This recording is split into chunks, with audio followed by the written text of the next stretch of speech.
ನಮಸ್ಕಾರ. ಇವತ್ತಿನ ಈ ಒಂದು ಆಳವಾದ ವಿಶ್ಲೇಷಣೆಗೆ ಎಲ್ಲರಿಗೂ ಸ್ವಾಗತ. ಇವತ್ತು ನಾವು ತಗೊಂಡಿರೋ ವಿಷಯ ನಮ್ಮೆಲ್ಲರ ದೈನಂದಿನ ಜೀವನಕ್ಕೆ, ಮುಖ್ಯವಾಗಿ ನಮ್ಮ ಆರ್ಥಿಕ ವ್ಯವಹಾರಗಳಿಗೆ ಬಹಳ ಹತ್ತಿರವಾದದ್ದು. ಹೌದು, ಖಂಡಿತ. ಮತ್ತು ಸ್ವಲ್ಪ ಮಟ್ಟಿಗೆ ಜನರಿಗೆ ಆಶ್ಚರ್ಯ ತರುವಂಥ ವಿಷಯ ಅಂತನೂ ಹೇಳ್ಬೋದು. ಎಕ್ಸಾಕ್ಟ್ಲಿ. ಅಂದ್ರೆ ನೋಡಿ, ಒಂದು ಕಾಲದಲ್ಲಿ ನಮ್ಮ ಜೇಬಿನಲ್ಲಿರೋ ಆಧಾರ್ ಕಾರ್ಡ್ ಒಂಥರ VIP ಪಾಸ್ ಇದ್ದ ಹಾಗೆ ಇತ್ತು ಅಲ್ವಾ? ಎಲ್ಲಿಗ್ ಹೋದ್ರು, ಯಾವ ಕೆಲ್ಸ ಇದ್ರೂ ಆ ಒಂದೇ ಒಂದು ಕಾರ್ಡ್ ತೋರಿಸಿದ್ರೆ ಸಾಕು, ಕೆಲ್ಸ ಆಗ್ತಿತ್ತು. ಕರೆಕ್ಟ್. ಎಲ್ಲ ಸರ್ಕಾರಿ ಕಚೇರಿಯ ಬಾಗಿಲುಗಳು ತಂತಾನೆ ತೆರೆದುಕೊಳ್ಳುತ್ತಿತ್ತು. ಹೌದು ಹೌದು. ಸಿಮ್ ಕಾರ್ಡ್ ತಗೊಳ್ಳೋದ್ರಿಂದ ಹಿಡಿದು ಬ್ಯಾಂಕ್ ಅಕೌಂಟ್ ತೆರೆಯೋವರೆಗೆ ಎಲ್ಲದಕ್ಕೂ ಆ 12 ಅಂಕಿಗಳೇ ಮಾಸ್ಟರ್ ಕೀ ಆಗಿತ್ತು. ಬ್ಯಾಂಕ್ ಅಧಿಕಾರಿಗಳಾಗ್ಲಿ, ಯಾರೇ ಆಗ್ಲಿ, ಆಧಾರ್ ಇದ್ಯಾ, ಹಾಗಾದ್ರೆ ಬೇರೇನೂ ಬೇಡ ಅನ್ನೋ ಮಟ್ಟಿಗೆ ನಾವೆಲ್ಲರೂ ಒಂದು ಕಂಫರ್ಟ್ ಝೋನ್ ತಲುಪಿದ್ವಿ. ನಿಜ. ಆದ್ರೆ ಕೇವಲ ಆಧಾರ್ ಕಾರ್ಡ್ ಇದ್ರೆ ಸಾಕು, ಎಲ್ಲ ಕೆಲಸವೂ ಆಗತ್ತೆ ಅನ್ನುವ ಸುವರ್ಣ ಯುಗ ಬಹುಶಃ ಮುಗೀತಾ ಬಂದಿದೆ. ಅದೇ ಇವತ್ತಿನ ನಮ್ ಮೇನ್ ಟಾಪಿಕ್. ವಿಶೇಷವಾಗಿ ನಮ್ಮ ಆರ್ಥಿಕ ಗುರುತಿನ ಚೀಟಿಯಾದ ಪ್ಯಾನ್ ಕಾರ್ಡ್ ವಿಚಾರದಲ್ಲಿ ನಿಯಮಗಳು ಸಂಪೂರ್ಣವಾಗಿ ಬದಲಾಗಿದೆ. ಹೌದು. ನಾವು ಇವತ್ತು ಎಲೆಕ್ಟ್ರಾನಿಕ್ಸ್ ಮತ್ತು IT ಸಚಿವಾಲಯದ ವ್ಯಾಪ್ತಿಯಲ್ಲಿ ಬರುವ ಕಾಮನ್ ಸರ್ವಿಸಸ್ ಸೆಂಟರ್ ಅಂದ್ರೆ CSC ಹೊರಡಿಸಿರುವ ಒಂದು ಪ್ರಮುಖ ಪ್ರಕಟಣೆಯನ್ನ ಆಧರಿಸಿ ಈ ವಿಶ್ಲೇಷಣೆ ಮಾಡ್ತಿದ್ದೀವಿ. ಆ ವರದಿಯ ಹೆಸರು ಭವಿಷ್ಯದ ಪ್ಯಾನ್ ಕಾರ್ಡ್ ಅರ್ಜಿಗಳಿಗೆ ಕಡ್ಡಾಯ ದಾಖಲೆಗಳು ಅಲ್ವಾ? ಎಕ್ಸಾಕ್ಟ್ಲಿ. ಈ ವರದಿಯ ಪ್ರಕಾರ ಏಪ್ರಿಲ್ 1, 2026 ಅಂದ್ರೆ 2026 ರಿಂದ ಪ್ಯಾನ್ ಕಾರ್ಡ್ ವ್ಯವಸ್ಥೆಯ ಇಡೀ ಚಿತ್ರಣವೇ ಬದಲಾಗಲಿದೆ. ಓಹೋ, ಅಂದ್ರೆ ಆಧಾರ ಮಾತ್ರ ಸಾಕು ಅನ್ನೋ ಮನಸ್ಥಿತಿಯಿಂದ ಸರ್ಕಾರ ಹೊರಬರ್ತಾ ಇದೆ ಅಂತಾಯ್ತು. ಖಂಡಿತ. ಹೆಚ್ಚು ಕಟ್ಟುನಿಟ್ಟಾದ ಬಹುಹಂತದ ದಾಖಲಾತಿಯತ್ತ ಸರ್ಕಾರ ದೊಡ್ಡ ಹೆಜ್ಜೆ ಇಡಿತಿದೆ. ಒಂದ್ ನಿಮಿಷ. ಕಳೆದ 10 ವರ್ಷಗಳಿಂದ ನಾವೆಲ್ಲರೂ ಕೇಳ್ತಿರೋದು ಒಂದೇ ಮಾತು, ಎಲ್ಲವನ್ನೂ ಆಧಾರ್ಗೆ ಲಿಂಕ್ ಮಾಡಿ ಆಧಾರ್ ಒಂದೇ ಸಾಕು ಅಂತ. ಹೌದು, ಎಲ್ಲೆಲ್ಲೂ ಅದೇ ಮಂತ್ರ ಇತ್ತು. ಈಗ ದಿಢೀರನೆ ಪ್ಯಾನ್ ಕಾರ್ಡ್ಗೆ ಆಧಾರ್ ಸಾಲದು, ಇನ್ನೇನೋ ಬೇಕು ಅಂದ್ರೆ ಇದರ ಅರ್ಥ ಏನು? ಕೇವಲ ಆಧಾರದ ಮೇಲೆ ಅರ್ಜಿ ಸಲ್ಲಿಸುವ ಆ ಹಳೆಯ ವ್ಯವಸ್ಥೆಯಲ್ಲಿ ಅಂಥದ್ದೇನು ದೊಡ್ಡ ಸಮಸ್ಯೆ ಇತ್ತು? ಇದು ಬಹಳ ಕುತೂಹಲಕಾರಿಯಾದ ವಿಚಾರ. ನೋಡಿ, ಆಧಾರ್ ಎನ್ನುವುದು ಮೂಲತಃ ಒಂದು ಬಯೋಮೆಟ್ರಿಕ್ ಗುರುತಿನ ಚೀಟಿ. ಅಂದ್ರೆ ನಮ್ಮ ಬೆರಳಚ್ಚು ಮತ್ತು ಕಣ್ಣಿನ ಪಾಪೆಯ ಆಧಾರದ ಮೇಲೆ ಕೊಡೋದು. ಕರೆಕ್ಟ್. ಅದು ನಮ್ಮ ಅಸ್ತಿತ್ವವನ್ನು ದೃಢೀಕರಿಸುತ್ತದೆ. ಆದರೆ ಪ್ಯಾನ್ ಕಾರ್ಡ್ ಹಾಗಿಲ್ಲ. ಅದು ನಮ್ಮ ಆರ್ಥಿಕ ವಹಿವಾಟುಗಳ ಬೆನ್ನೆಲುಬು. ಹೌದು. ಟ್ಯಾಕ್ಸು, ಬ್ಯಾಂಕಿಂಗ್ ಎಲ್ಲದಕ್ಕೂ ಪ್ಯಾನ್ ಬೇಕೇ ಬೇಕು. ನಿಜ. ಕೇವಲ ಆಧಾರದ ಮೇಲೆ ಸುಲಭವಾಗಿ ಪ್ಯಾನ್ ಕಾರ್ಡ್ ಕೊಡ್ತಾ ಇದ್ದಾಗ ವ್ಯವಸ್ಥೆಯಲ್ಲಿ ಒಂದು ದೊಡ್ಡ ಲೋಪ ಕಂಡುಬಂತು. ಅಂದ್ರೆ ಫ್ರಾಡ್ ಆಗ್ತಿತ್ತಾ? ಹೌದು. ಕೆಲವರು ತಮ್ಮ ಆಧಾರ್ ಕಾರ್ಡ್ನಲ್ಲಿರುವ ವಿಳಾಸವನ್ನೋ ಅಥವಾ ಹೆಸರಿನ ಸಣ್ಣ ಕಾಗುಣಿತವನ್ನೋ ಆನ್ಲೈನ್ನಲ್ಲಿ ಬಹಳ ಸುಲಭವಾಗಿ ಬದಲಾಯಿಸ್ಕೊಳ್ತಾ ಇದ್ರು. ಅಪ್ಡೇಟ್ ಮಾಡೋದು ಸುಲಭ ಅಲ್ವಾ? ಹಾಗಾಗಿ ಎಕ್ಸಾಕ್ಟ್ಲಿ. ಆ ಹೊಸ ವಿವರಗಳ ಆಧಾರದ ಮೇಲೆ ಮತ್ತೆ ಹೊಸ ಪ್ಯಾನ್ ಕಾರ್ಡ್ಗಳಿಗೆ ಅರ್ಜಿ ಸಲ್ಲಿಸುವ ಅಪಾಯಗಳಿದ್ವು. ವಾವ್. ಅಂದ್ರೆ ಒಬ್ಬನೇ ವ್ಯಕ್ತಿ ಬೇರೆ ಬೇರೆ ಹೆಸರಿನಲ್ಲಿ ಅಥವಾ ಸ್ವಲ್ಪ ಬದಲಾದ ವಿವರಗಳಲ್ಲಿ ಆರ್ಥಿಕ ವಹಿವಾಟು ಮಾಡ್ತಾ ಇದ್ದ. ಕರೆಕ್ಟ್. ಇದನ್ನೇ ತಾಂತ್ರಿಕ ಭಾಷೆಯಲ್ಲಿ ಸಿಂಥೆಟಿಕ್ ಐಡೆಂಟಿಟಿ ಅಂದ್ರೆ ಕೃತಕ ಗುರುತು ಸೃಷ್ಟಿ ಮಾಡೋದು ಅಂತಾರೆ. ಓಹೋ, ಸುಲಭವಾಗಿ ಪ್ಯಾನ್ ಕಾರ್ಡ್ ಸಿಗುತ್ತೆ ಅನ್ನೋ ನಿಯಮವನ್ನೇ ದುರ್ಬಳಕೆ ಮಾಡ್ಕೊಳ್ತಾ ಇದ್ರು ಅಂತಾಯ್ತು. ಹೌದು. ಅದಕ್ಕಾಗಿಯೇ ಈ ಹೊಸ ನಿಯಮ. ಮಾರ್ಚ್ 31, 2026 ಹಳೆಯ ನಿಯಮಗಳೇ ಅನ್ವಯ ಆಗ್ತವೆ. ಸರಿ. ಆದ್ರೆ ಏಪ್ರಿಲ್ 1ರಿಂದ ಸಿಸ್ಟಮ್ ಸಂಪೂರ್ಣವಾಗಿ ಬದಲಾಗುತ್ತಾ? ಏಪ್ರಿಲ್ 1ರ ಮಧ್ಯರಾತ್ರಿಯಿಂದಲೇ ಚೇಂಜ್ ಆಗತ್ತೆ. ನೀವು ಹೊಸ ಪ್ಯಾನ್ ಕಾರ್ಡ್ಗೆ ಅರ್ಜಿ ಸಲ್ಲಿಸ್ತಾ ಇರ್ಲಿ ಅಥವಾ ಈಗಿರೋ ಪ್ಯಾನ್ ಕಾರ್ಡ್ ಅನ್ನು ರಿನ್ಯೂವಲ್ ಅಂದ್ರೆ ನವೀಕರಣ ಮಾಡ್ತಾ ಇರ್ಲಿ, ಕೇವಲ ಆಧಾರ್ ಕಾರ್ಡ್ ಲಗತ್ತಿಸಿದ್ರೆ ಖಂಡಿತ ಸಾಲದು. ಅಂದ್ರೆ ಆಧಾರ್ ಜೊತೆಗೆ ಹೆಚ್ಚುವರಿ ದಾಖಲೆಗಳು ಕಡ್ಡಾಯವಾಗಿ ನೀಡಲೇಬೇಕು. ಹಳೆಯ ನಮೂನೆಯ ಅರ್ಜಿಗಳು ಅಂದ್ರೆ ಹಳೆಯ ಫಾರ್ಮ್ಗಳನ್ನು ಆನ್ಲೈನ್ ಪೋರ್ಟಲ್ನಿಂದಲೇ ತೆಗೆದುಹಾಕಲಾಗ್ತದೆ. ಒಂದ್ ವೇಳೆ ಯಾರಾದ್ರೂ ಆ ಹಳೆ ಫಾರ್ಮ್ ಅನ್ನೇ ಪ್ರಿಂಟ್ ತೆಗೆದು ಭರ್ತಿ ಮಾಡಿ ಪೋಸ್ಟ್ ಮೂಲಕ ಕಳಿಸಿದ್ರೆ ಏನಾಗತ್ತೆ? ಅದು ಸಿಸ್ಟಂನಲ್ಲಿ ಸ್ವೀಕೃತಗೊಳ್ಳೋದೇ ಇಲ್ಲ. ನೇರವಾಗಿ ಕಸದ ಬುಟ್ಟಿ ಸೇರುತ್ತೆ. ಸರಿ. ಹೊಸ ಅರ್ಜಿಗಳಿಗೆ ಹೊಸ ನಿಯಮ ತರೋದು ಅರ್ಥ ಆಗತ್ತೆ. ಆದ್ರೆ ನವೀಕರಣಕ್ಕೂ ಇದು ಏಕೆ ಕಡ್ಡಾಯ? ಅದು ಬಹಳ ಮುಖ್ಯವಾದ ಪ್ರಶ್ನೆ. ಅಂದ್ರೆ ಈಗಾಗ್ಲೇ ಯಾರು ದಶಕಗಳಿಂದ ಪ್ಯಾನ್ ಕಾರ್ಡ್ ಇಟ್ಕೊಂಡಿದಾರೋ ಅವರು ಕೂಡ ಮತ್ತೆ ಈ ಹೊಸ ಸಾಲಿನಲ್ಲಿ ನಿಲ್ಬೇಕಾ? ಖಂಡಿತವಾಗಿಯೂ ನಿಲ್ಬೇಕು. ಯಾಕೆಂದ್ರೆ ಇದು ಕೇವಲ ಹೊಸಬರಿಗೆ ಪಾಸ್ ಕೊಡೋ ಪ್ರಕ್ರಿಯೆಯಲ್ಲ. ಮತ್ತೆ ಇದು ಇಡೀ ದೇಶದ ಆರ್ಥಿಕ ಡೇಟಾಬೇಸ್ ಅನ್ನು ಶುದ್ಧೀಕರಿಸುವ ಅಂದ್ರೆ ಡೇಟಾ ಕ್ಲಿನ್ಸಿಂಗ್ ಮಾಡೋ ಬೃಹತ್ ಕಾರ್ಯಾಚರಣೆ. ಓಹೋ, ಅಂದ್ರೆ ಹಳೆ ಕಾರ್ಡ್ಗಳನ್ನು ಫಿಲ್ಟರ್ ಮಾಡ್ತಿದ್ದಾರೆ. ಹೌದು. ಹಳೆಯ ಪ್ಯಾನ್ ಕಾರ್ಡ್ದಾರರು ತಮ್ಮ ವಿವರಗಳನ್ನು ಈ ಹೊಸ ನಿಯಮಗಳ ಪ್ರಕಾರ ನವೀಕರಿಸದಿದ್ರೆ ಆ ಕಾರ್ಡ್ಗಳು ನಿಷ್ಕ್ರಿಯಗೊಳ್ಳುವ ಸಾಧ್ಯತೆಗಳಿರ್ತವೆ. ಆ ವ್ಯವಸ್ಥೆಯಲ್ಲಿರೋ ಎಲ್ಲಾ ನಕಲಿ ಅಥವಾ ನಿಷ್ಕ್ರಿಯ ಕಾರ್ಡ್ಗಳನ್ನ ಹೊರಹಾಕೋದು ಇದರ ಮೇನ್ ಉದ್ದೇಶ ಅಲ್ವಾ? ಎಕ್ಸಾಕ್ಟ್ಲಿ, ಅದೇ ಇದರ ಹಿಂದಿರುವ ಮುಖ್ಯ ಉದ್ದೇಶ. ಸರಿ, ಹಾಗಾದ್ರೆ ಆ ಹೆಚ್ಚುವರಿ ದಾಖಲೆಗಳು ಯಾವುವು ಅಂತ ನೋಡೋಣ. ಈ ಆಧಾರ್ ಅನ್ನೋ ವಿಐಪಿ ಪಾಸ್ ಜೊತೆಗೆ ಇನ್ನೇನು ತರಬೇಕು ಅಂತ ಸರ್ಕಾರ ಕೇಳ್ತಿದೆ. ವರದಿಯಲ್ಲಿ ಇದರ ಬಗ್ಗೆ ಸ್ಪಷ್ಟವಾದ ಪಟ್ಟಿಯೊಂದನ್ನು ನೀಡಲಾಗಿದೆ. ಆಧಾರ್ ಜೊತೆಗೆ ಈ ಕೆಳಗಿನ ಯಾವುದಾದರೂ ಒಂದು ದಾಖಲೆ ಇರಲೇಬೇಕು. ಲಿಸ್ಟ್ ಹೇಳಿ. ಜನನ ಪ್ರಮಾಣ ಪತ್ರ ಅಥವಾ ಮತದಾರರ ಗುರುತಿನ ಚೀಟಿ ಅಂದ್ರೆ ವೋಟರ್ ಐಡಿ. ಸರಿ. 10ನೇ ತರಗತಿಯ ಪ್ರಮಾಣ ಪತ್ರ, ಪಾಸ್ಪೋರ್ಟ್, ಚಾಲನಾ ಪರವಾನಿಗೆ ಅಂದ್ರೆ ಡ್ರೈವಿಂಗ್ ಲೈಸೆನ್ಸ್ ಅಥವಾ ಅಧಿಕೃತ ಅಫಿಡೇವಿಟ್. ಇದೇನು ವಿಚಿತ್ರ. ನಾವೇನೋ ಡಿಜಿಟಲ್ ಇಂಡಿಯಾ, ಪೇಪರ್ಲೆಸ್, ಫೇಸ್ಲೆಸ್ ವ್ಯವಸ್ಥೆಯತ್ತ ಓಡ್ತಾ ಇದೀವಿ ಅನ್ಕೊಂಡ್ರೆ ಈಗ ನೋಡಲೇ ಮತ್ತೆ ಹಳೆ ಟ್ರಂಕ್ ಓಪನ್ ಮಾಡ್ಬೇಕು ಅನ್ಸುತ್ತೆ. ಹೌದು, ಮೇಲ್ನೋಟಕ್ಕೆ ಹಾಗೆ ಅನ್ಸುತ್ತೆ. ಅಂದ್ರೆ ಧೂಳು ಹಿಡ್ದಿರೋ 10ನೇ ತರಗತಿಯ ಮಾರ್ಕ್ಸ್ ಕಾರ್ಡ್ ಅಥವಾ ದಶಕಗಳ ಹಿಂದಿನ ಜನನ ಪ್ರಮಾಣ ಪತ್ರ ಹುಡುಕೊಂಡು ಬನ್ನಿ ಅಂತಿದಾರಲ್ಲ. ಹೌದು. ಇದು ಸಂಪೂರ್ಣವಾಗಿ ರಿವರ್ಸ್ ಗೇರ್ ಹಾಕಿದ ಹಾಗೆ ಅನ್ಸ್ತಿಲ್ವಾ ನಿಮ್ಗೆ? ಆರ್ಟಿಫಿಷಿಯಲ್ ಇಂಟೆಲಿಜೆನ್ಸ್ ಬಗ್ಗೆ ಮಾತಾಡೋ ಕಾಲದಲ್ಲಿ ಮತ್ತೆ ಹಳೆ ಶಾಲಾ ಸರ್ಟಿಫಿಕೇಟ್ಗೆ ಏಕೆ ಇಷ್ಟು ಬೆಲೆ? ನೋಡಿ, ಇದು ಕೇಳಲು ರಿವರ್ಸ್ ಗೇರ್ ತರ ಅನ್ಸಿದ್ರೂ ಭದ್ರತೆಯ ದೃಷ್ಟಿಯಿಂದ ಇದು ಅತ್ಯಂತ ಸ್ಮಾರ್ಟ್ ಆದ ಫಾರ್ವರ್ಡ್ ಗೇರ್. ಅದು ಹೇಗೆ? ಸ್ವಲ್ಪ ಆಳವಾಗಿ ಯೋಚಿಸಿ. ಡಿಜಿಟಲ್ ದಾಖಲೆಗಳ ಒಂದು ದೊಡ್ಡ ಸಮಸ್ಯೆ ಎಂದರೆ ಅವುಗಳ ಮ್ಯೂಟಬಿಲಿಟಿ, ಅಂದ್ರೆ ಬದಲಾಯಿಸಬಹುದಾದ ಸ್ವಭಾವ. ಹೌದು, ಆನ್ಲೈನ್ನಲ್ಲಿ ಅಪ್ಡೇಟ್ ಮಾಡೋದು ಈಸಿ. ಕರೆಕ್ಟ್. ಆಧಾರ್ನಲ್ಲಿ ನಿಮ್ಮ ವಿಳಾಸ ಅಥವಾ ಜನ್ಮದಿನಾಂಕವನ್ನು ಅಪ್ಡೇಟ್ ಮಾಡೋದು ಈಗಿನ ಕಾಲದಲ್ಲಿ ಬಹಳ ಸುಲಭ.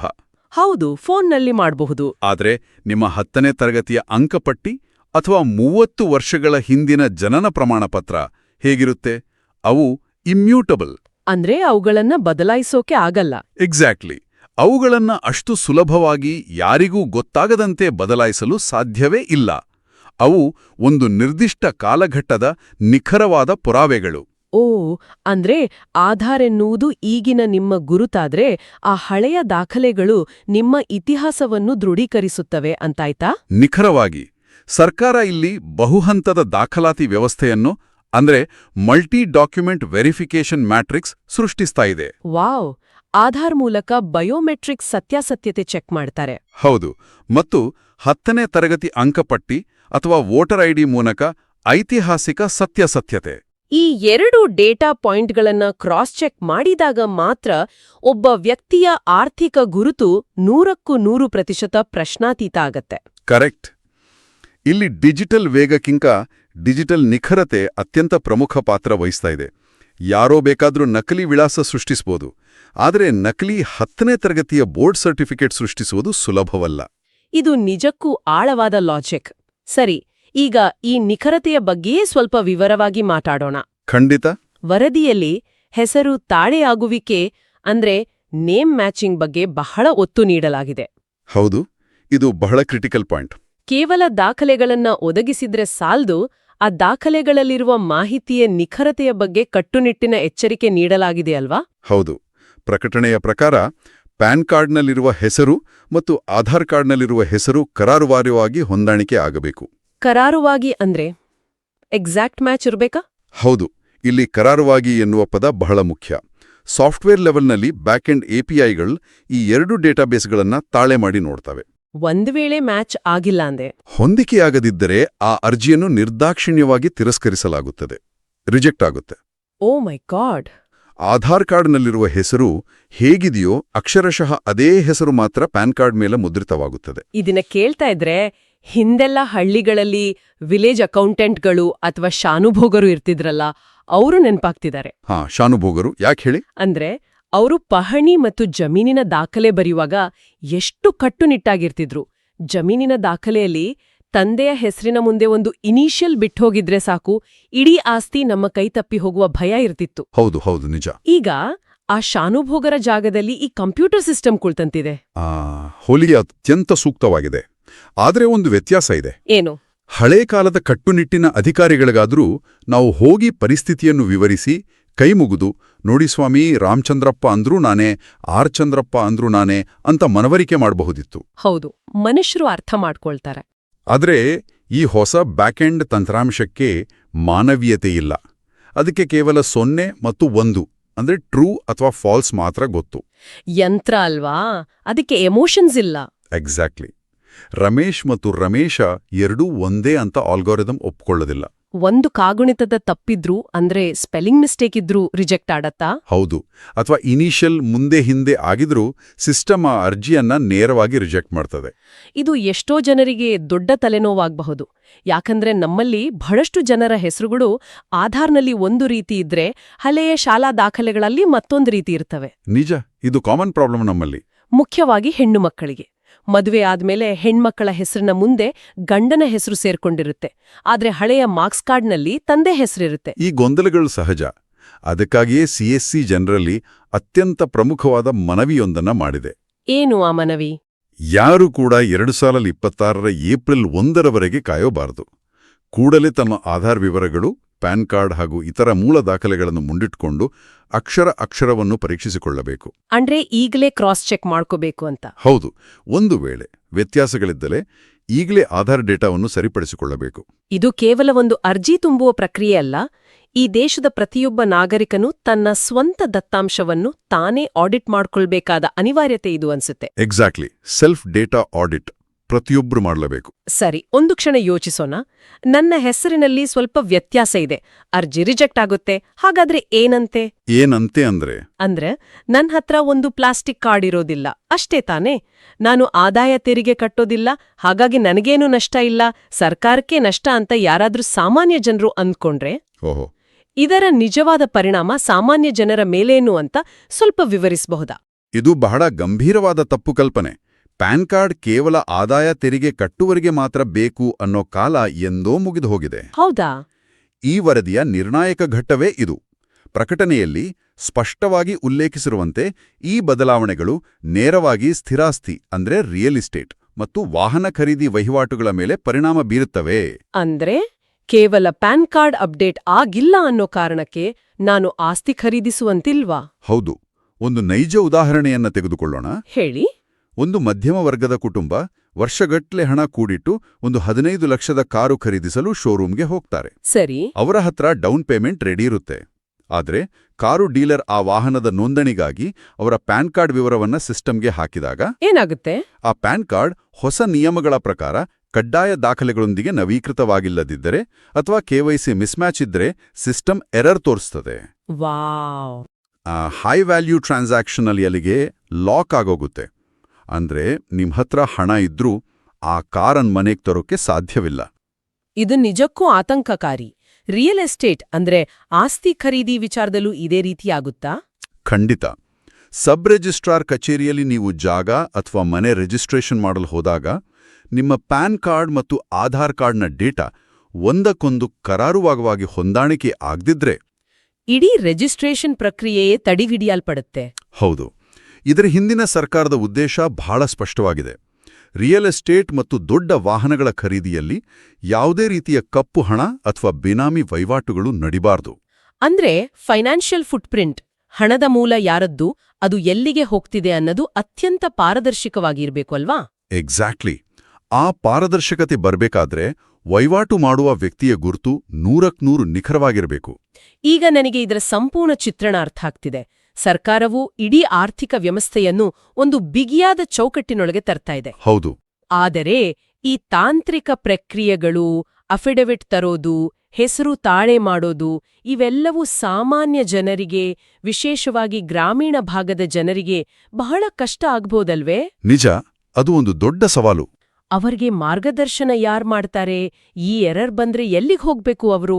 ಆ ಕಳಕಳಿಯನ್ನು ಅರ್ಥ ಮಾಡಿಕೊಂಡೇ ವರದಿಯ ಕೊನೆಯಲ್ಲಿ ಒಂದು ಪ್ರಾಯೋಗಿಕ ಪರಿಹಾರವನ್ನು ಒದಗಿಸಲಾಗಿದೆ. ಏನದು ಪರಿಹಾರ? ಇಂತಹ ಯಾವುದೇ ಗೊಂದಲಗಳಿದ್ರೂ ಜನರಿಗೆ ನೇರವಾಗಿ ಸಹಾಯ ಮಾಡಲು CSC ಕಚೇರಿಗಳು ಮತ್ತು ಅಲ್ಲಿನ ತರಬೇತಿ ಪಡೆದ ಪ್ರತಿನಿಧಿಗಳು ಲಭ್ಯವಿರ್ತಾರೆ. ಓ, ಕಾಮನ್ ಸರ್ವಿಸಸ್ ಸೆಂಟರ್ನವರೇ ಸಹಾಯ ಮಾಡ್ತಾರಾ? ಹೌದು.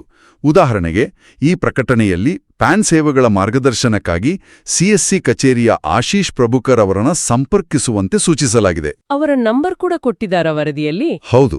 ಅವರ ಸಂಪರ್ಕ ಸಂಖ್ಯೆ 87927427726 ಅನ್ನು ಕೂಡ ನೀಡಲಾಗಿದೆ. ಓ, ಅಂದ್ರೆ ಸರ್ಕಾರ ಕೇವಲ ಕಠಿಣ ನಿಯಮಗಳನ್ನ ಜಾರಿಗೆ ತಂದು ಸುಮ್ನಾಗಿಲ್ಲ. ಖಂಡಿತ ಇಲ್ಲ. ತಳಮಟ್ಟದಲ್ಲಿ ಜನರಿಗೆ ಅರ್ಥವಾಗುವ ಭಾಷೆಯಲ್ಲಿ ಅವರ ದಾಖಲೆಗಳನ್ನ ಹೇಗೆ ಸರಿಪಡಿಸ್ಕೋಬೇಕು, ಒಂದು ವೇಳೆ ಹೆಸರು ಬೇರೆ ಬೇರೆ ಆಗಿದ್ರೆ ಯಾವ ರೀತಿಯ ಅಫಿಡವಿಟ್ ಮಾಡಿಸ್ಬೇಕು ಅಂತ ಹೇಳ್ಕೊಡ್ಲು ಒಂದು ವ್ಯವಸ್ಥೆ ಮಾಡಿದೆ. ಹೌದು. ಈ ಸಿಎಸ್ಸಿ ಕೇಂದ್ರಗಳು ಒಂದು ಬಲವಾದ ಬೆಂಬಲ ವ್ಯವಸ್ಥೆಯಾಗಿ ಅಂದ್ರೆ ಸಪೋರ್ಟ್ ಸಿಸ್ಟಮ್ ಆಗಿ ಕಾರ್ಯನಿರ್ವಹಿಸ್ತವೆ. ಇದು ಬಹಳ ಒಳ್ಳೆಯ ವಿಚಾರ. ಆಶೀಶ್ ಪ್ರಭುಕರವರಂಥ ಸ್ಥಳೀಯ ಪ್ರತಿನಿಧಿಗಳು ಜನರಿಗೂ ಮತ್ತು ಈ ಸಂಕೀರ್ಣವಾದ ತಂತ್ರಾಂಶಕ್ಕೂ ನಡುವೆ ಒಂದು ಸೇತುವೆಯಾಗಿ ಕೆಲಸ ಮಾಡ್ತಾರೆ. ಅಂದ್ರೆ ಆನ್ಲೈನ್ನಲ್ಲಿ ಅರ್ಜಿ ಹಾಕೋದು ಹೇಗೆ, ರಿಜೆಕ್ಟ್ ಆದ್ರೆ ಮುಂದೇನ್ ಮಾಡ್ಬೇಕು ಅನ್ನೋದ್ರ ಬಗ್ಗೆ ಸ್ಪಷ್ಟವಾದ ಹಂತದ ಮಾರ್ಗದರ್ಶನ ಈ ಕೇಂದ್ರಗಳಲ್ಲಿ ಸಿಗುತ್ತೆ ಅಂತಾಯ್ತು. ಹೌದು, ಅದೇ ಇದರ ಪ್ಲಸ್ ಪಾಯಿಂಟ್. ಇದು ಸ್ವಲ್ಪ ಸಮಾಧಾನ ತರುವ ವಿಚಾರ. ಒಟ್ಟಿನಲ್ಲಿ ಪ್ಯಾನ್ ಕಾರ್ಡ್ ಎನ್ನುವುದು ಇನ್ನು ಮುಂದೆ ಕೇವಲ ಒಂದು ತೆರಿಗೆ ಪಾವತಿಯ ಕಾರ್ಡ್ ಆಗಿ ಉಳಿದಿಲ್ಲ ಅಲ್ವಾ? ಖಂಡಿತ ಇಲ್ಲ. ಅದು ನಮ್ಮ ಇಡೀ ಜೀವನದ ಆರ್ಥಿಕ ಚಟುವಟಿಕೆಗಳ ಅಡಿಪಾಯ ಆಗ್ತಾ ಇದೆ. ಏಪ್ರಿಲ್ 1, 2026 ಒಂದು ಸಾಮಾನ್ಯ ದಿನ ಅಲ್ಲ, ಅದು ಆರ್ಥಿಕ ದಾಖಲಾತಿಯ ಹೊಸ ಯುಗದ ಆರಂಭ. ಹೌದು. ಯಾರು ಕಾರು ಜಾಗ ಖರೀದಿಸಲು ಯೋಚಿಸ್ತಾ ಇದ್ದಾರೋ ಅಥವಾ ಭವಿಷ್ಯದಲ್ಲಿ ಯಾವುದೇ ಆರ್ಥಿಕ ತೊಡಕುಗಳು ಬೇಡ ಅನ್ಕೊಳ್ತಾರೋ ಅವರೆಲ್ಲರೂ ಈಗಲೇ ತಮ್ಮ ಹಳೆ ಫೈಲ್ಗಳನ್ನು ಹುಡುಕಬೇಕು. ಹೌದು, ದಾಖಲೆಗಳನ್ನ ಒಗ್ಗೂಡಿಸಿಟ್ಕೊಳ್ಳೋದು ಅನಿವಾರ್ಯ. ಇಷ್ಟೆಲ್ಲ ಚರ್ಚೆ ಮಾಡಿದ್ಮೇಲೆ ಇದೊಂದು ಬಹಳ ಆಳವಾದ ಮತ್ತು ಪ್ರಚೋದನಾತ್ಮಕವಾದ ಚಿಂತನೆಯನ್ನು ಹುಟ್ಟುಹಾಕುತ್ತೆ ನೋಡಿ. ಯಾವ ರೀತಿಯ ಚಿಂತನೆ? ಗಮನಿಸಿ, ಆಸ್ತಿ ಖರೀದಿ ಮತ್ತು ಪ್ಯಾನ್ ಕಾರ್ಡ್ ನಂತಹ ಪ್ರಮುಖ ಹಣಕಾಸು ವ್ಯವಹಾರಗಳ ದೃಢೀಕರಣಕ್ಕಾಗಿ ಸರ್ಕಾರವು ಈಗ ಕೇವಲ ಆಧಾರನ್ನು ಮಾತ್ರ ನೆಚ್ಚಿಕೊಂಡಿಲ್ಲ. ಹೌದು, ಹಳೆ ದಾಖಲೆಗಳು ಬೇಕು ಅಂದಿದ್ದಾರೆ. ಈ ಹಳೆ ದಾಖಲೆಗಳನ್ನು ಜೊತೆಗೂಡಿಸಿ ಒಂದು ಡಬಲ್ ಲಾಕ್ ವ್ಯವಸ್ಥೆಯನ್ನು ಜಾರಿಗೆ ತಂದಿದೆ. ಬಯೋಮೆಟ್ರಿಕ್ ಜೊತೆಗೆ ಐತಿಹಾಸಿಕ ದಾಖಲೆಗಳ ಲಾಕ್. ಡಬಲ್ ಲಾಕ್ ವ್ಯವಸ್ಥೆ, ಹೌದು, ಒಂದರ ಮೇಲೊಂದು ಭದ್ರತಾ ಕವಚ ಹಾಕಿದ ಹಾಗೆ. ಹಾಗಾದ್ರೆ ನಾವು ನಮ್ಮನ್ನ ಕೇಳ್ಕೊಳ್ಳಬೇಕಾದ ಪ್ರಶ್ನೆ ಇದು: ಇವತ್ತು ಕೇವಲ ಪ್ಯಾನ್ ಕಾರ್ಡ್ಗೆ ಈ ಬಹುಹಂತದ ಕಟ್ಟುನಿಟ್ಟಾದ ದಾಖಲಾತಿ ವ್ಯವಸ್ಥೆ ಕಡ್ಡಾಯವಾಗಿದೆ. ಮುಂದೆ ಬೇರೆದಕ್ಕೂ ಬರಬಹುದಾ? ಅದೇ ಪಾಯಿಂಟ್. ಭವಿಷ್ಯದಲ್ಲಿ ಬ್ಯಾಂಕಿಂಗ್ ವ್ಯವಹಾರಗಳಿಗೆ, ಆಸ್ಪತ್ರೆಗಳಲ್ಲಿ ಆರೋಗ್ಯ ವಿಮೆ ಅಂದ್ರೆ ಹೆಲ್ತ್ ಇನ್ಶೂರೆನ್ಸ್ ಪಡೆಯಲು ಅಥವಾ ನಮ್ಮ ದಿನನಿತ್ಯದ ಇತರ ಯಾವ ಸೇವೆಗಳಿಗೆ ಇಂತಹ ಡಬಲ್ ಲಾಕ್ ಕಡ್ಡಾಯ ಆಗಬಹುದು. ಓ, ಅದು ನಿಜಕ್ಕೂ ಯೋಚಿಸಬೇಕಾದ ವಿಷಯ. ಕೇವಲ ಒಂದೇ ಒಂದು ಕಾರ್ಡ್ನಿಂದ ಎಲ್ಲವೂ ಆಗುತ್ತೆ, ಎಲ್ಲವೂ ಡಿಜಿಟಲ್ ಅನ್ನೋ ಆ ಕಂಫರ್ಟ್ ಝೋನಿಂದ ನಾವು ಹೊರಬರಬೇಕಾದ ಸಮಯ ಬಂದಿದ್ಯಾ? ಖಂಡಿತ. ಪ್ರತಿಯೊಂದು ಸೇವೆಗೂ ನಾವು ನಮ್ಮ ಗುರುತನ್ನ ಎರಡೆರಡು ಬಾರಿ ಬೇರೆ ಬೇರೆ ಮೂಲಗಳಿಂದ ಸಾಬೀತುಪಡಿಸಬೇಕಾದ ಝೀರೋ ಟ್ರಸ್ಟ್ ಡೇಟಾ ಭದ್ರತೆಯ ಹೊಸ ಯುಗಕ್ಕೆ ನಾವು ಕಾಲಿಡ್ತಾ ಇದೀವ್ಯಾ? ಪ್ರತಿಯೊಬ್ಬ ಕೇಳುಗರೂ ಇದರ ಬಗ್ಗೆ ಆಳವಾಗಿ ಯೋಚಿಸಲೇಬೇಕು. ವಾವ್, ಇದು ನಿಜಕ್ಕೂ ನಮ್ಮೆಲ್ಲರ ಯೋಚನಾ ಲಹರಿಯನ್ನೇ ಬದಲಾಯಿಸುವಂತಹ ದೃಷ್ಟಿಕೋನ. ನಾವು ಡಿಜಿಟಲ್ ಆಗ್ತಾ ಇದೀವಿ ಅಂತ ಸಂಭ್ರಮಿಸ್ತಾ ಇರುವಾಗಲೇ ಆ ಡಿಜಿಟಲ್ ಲೋಕದಿನ ಕಳ್ಳದಾರಿಗಳನ್ನ ಮುಚ್ಚಲು ತಂತ್ರಜ್ಞಾನವೇ ತನ್ನ ಬೇರುಗಳನ್ನ ಹುಡುಕಿಕೊಂಡು ಹಳೆಯ ದಾಖಲೆಗಳ ಮೊರೆ ಹೋಗ್ತಾ ಇದೆ. ಅದೇ ವಿಪರ್ಯಾಸ ಮತ್ತು ಸತ್ಯ. ಆ ಆಧಾರ್ ಅನ್ನೋ ವಿಐಪಿ ಪಾಸ್ ನಿಮ್ಮನ್ನ ವ್ಯವಸ್ಥೆಯ ಆವರಣದೊಳಗೆ ಸೇರ್ಸಬಹುದು. ಆದ್ರೆ ಆರ್ಥಿಕ ವಹಿವಾಟು ಅನ್ನೋ ಮುಖ್ಯ ಕಾರ್ಯಕ್ರಮದ ವೇದಿಕೆ ಏರ್ಬೇಕಾದ್ರೆ ನೀವು ಮತ್ತೊಂದು ಕಟ್ಟುನಿಟ್ಟಿನ ಭದ್ರತಾ ತಪಾಸಣೆಗೆ ಒಳಗಾಗಲೇಬೇಕು. ಹೌದು, ನಿಮ್ಮ ಅಸ್ತಿತ್ವದ ಮೂಲ ದಾಖಲೆಗಳನ್ನು ತೋರಿಸಲೇಬೇಕು. ಈ ಬಹುದೊಡ್ಡ ಬದಲಾವಣೆಗೆ ನಾವೆಲ್ಲರೂ ಮಾನಸಿಕವಾಗಿ ಮತ್ತು ಕಾಗದ ಪತ್ರಗಳ ಮೂಲಕ ಇಂದೇ ಸಿದ್ಧರಾಗ್ಬೇಕಿದೆ. ಈ ಒಂದು ಅತ್ಯುತ್ತಮ ವಿಶ್ಲೇಷಣೆಗಾಗಿ ಧನ್ಯವಾದಗಳು. ಹಾಗೆ ಕೇಳುಗರಿಗೂ ಕೂಡ ಈ ವಿಚಾರ ತಲುಪಿದೆ ಅಂತ ಭಾವಿಸ್ತಾ ಇವತ್ತಿನ ಈ ಕಾರ್ಯಕ್ರಮ ಮುಗಿಸೋಣ.